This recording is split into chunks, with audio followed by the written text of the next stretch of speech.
Assalamualaikum warahmatullahi wabarakatuh.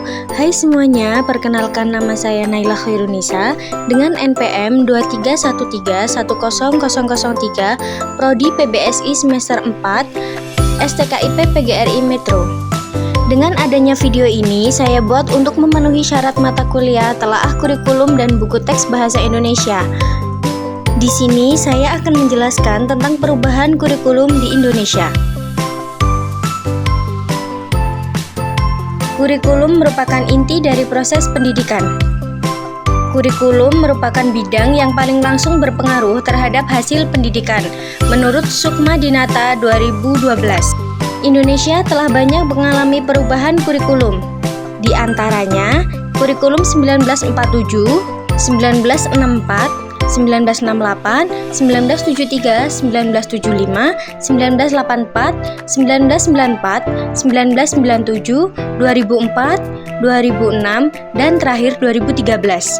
Perubahan kurikulum sering dipengaruhi oleh faktor politik. Selanjutnya, pengertian perubahan kurikulum. Menurut Sutopo dan Sumanto 1991 menyatakan bahwa suatu kurikulum disebut mengalami perubahan bila terdapat adanya perbedaan dalam satu atau lebih komponen kurikulum antara dua periode tertentu yang disebabkan oleh adanya usaha yang disengaja. Sedangkan menurut Nasution 2009, perubahan kurikulum mengenai tujuan maupun alat-alat atau cara-cara untuk mencapai tujuan itu. Mengubah kurikulum sering berarti turut mengubah manusia, yaitu guru, pembina pendidikan, dan mereka-mereka yang mengasuh pendidikan. Dapat disimpulkan bahwa perubahan kurikulum berarti adanya perbedaan dalam satu atau lebih komponen kurikulum antara periode tertentu yang disebabkan oleh adanya usaha yang disengaja mengubah semua yang terlibat di dalamnya, yaitu guru, murid, kepala sekolah, pemilik sekolah, juga orang tua dan masyarakat umumnya yang berkepentingan dalam pendidikan. Yang selanjutnya ada jenis-jenis perubahan kurikulum.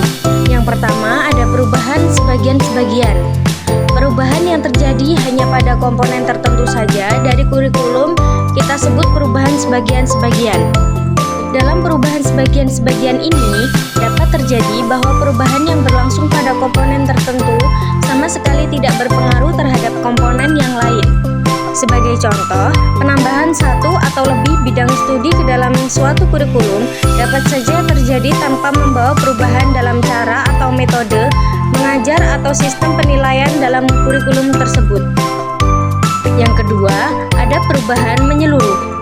Perubahan suatu kurikulum dapat saja terjadi secara menyeluruh, artinya keseluruhan sistem dari kurikulum tersebut mengalami perubahan, mana tergambar baik di dalam tujuannya, isinya organisasi dan strategi, dan pelaksanaannya. Perubahan dari kurikulum 1968 menjadi kurikulum 1975 dan 1976 lebih merupakan perubahan kurikulum secara menyeluruh. Demikian pula kegiatan pengembangan kurikulum sekolah, pembangunan mencerminkan pula usaha perubahan kurikulum yang bersifat menyeluruh. Kurikulum 1975 dan 1976 misalnya, pengembangan, tujuan, isi, organisasi dan strategi pelaksanaan yang baru dan dalam banyak hal berbeda dari kurikulum sebelumnya. Ada juga faktor-faktor yang mempengaruhi perubahan kurikulum. Menurut Sutopo dan Sumanto 1991, ada sejumlah faktor yang dipandang mendorong terjadinya perubahan kurikulum pada berbagai negara dewasa ini, yaitu yang pertama, bebasnya sejumlah wilayah tertentu di dunia ini dari kekuasaan kaum kolonialis. Dengan merdekanya negara-negara tersebut, mereka menyadari bahwa selama ini mereka telah dibina dalam suatu sistem pendidikan yang sudah tidak sesuai lagi dengan cita-cita nasional merdeka. Selanjutnya, perkembangan iptek yang pesat sekali. Di satu pihak, perkembangan dalam berbagai cabang ilmu pengetahuan yang diajarkan di sekolah menghasilkan diketemukannya teori-teori yang lama. Di lain pihak, perkembangan di dalam ilmu pengetahuan psikologi, komunikasi, dan lain-lainnya menimbulkan diketemukannya teori dan cara-cara baru di dalam proses belajar mengajar. Dan yang terakhir, pertumbuhan yang pesat dari penduduk dunia dengan bertambahnya penduduk, maka makin bertambah pula jumlah orang yang membutuhkan pendidikan. Hal ini menyebabkan bahwa cara atau pendekatan yang telah digunakan selama ini dalam pendidikan perlu ditinjau kembali dan kalau perlu diubah agar dapat memenuhi kebutuhan akan pendidikan yang semakin besar. Selanjutnya, sejarah perkembangan kurikulum di Indonesia. Kurikulum yang digunakan di Indonesia dipengaruhi oleh tatanan sosial politik Indonesia. Negara-negara penjajah yang mendiami wilayah Indonesia ikut juga mempengaruhi sistem pendidikan di Indonesia. Sekolah-sekolah dibentuk dengan membedakan pendidikan antara anak Belanda, anak Timur Asing, dan anak pribumi.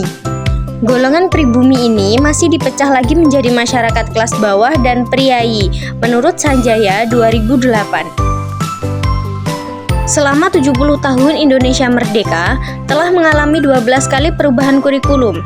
Rinciannya adalah pada zaman Orde Lama atau Orla atau zaman Presiden Soekarno berkuasa, pernah terjadi 3 kali perubahan kurikulum, yaitu Kurikulum Rencana Pelajaran tahun 1947, Kurikulum Rencana Pendidikan Sekolah Dasar tahun 1964, dan Kurikulum Sekolah Dasar tahun 1968.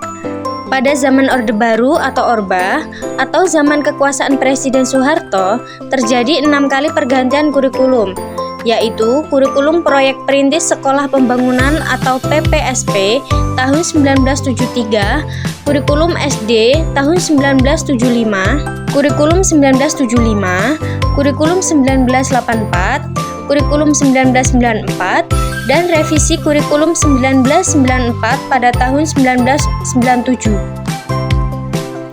Usai zaman Orba berakhir atau dimulainya masa reformasi, terjadi 3 kali perubahan kurikulum, yaitu Rintisan Kurikulum Berbasis Kompetensi atau KBK tahun 2004, Kurikulum Tingkat Satuan Pelajaran atau KTSP tahun 2006, dan terakhir Kurikulum 2013.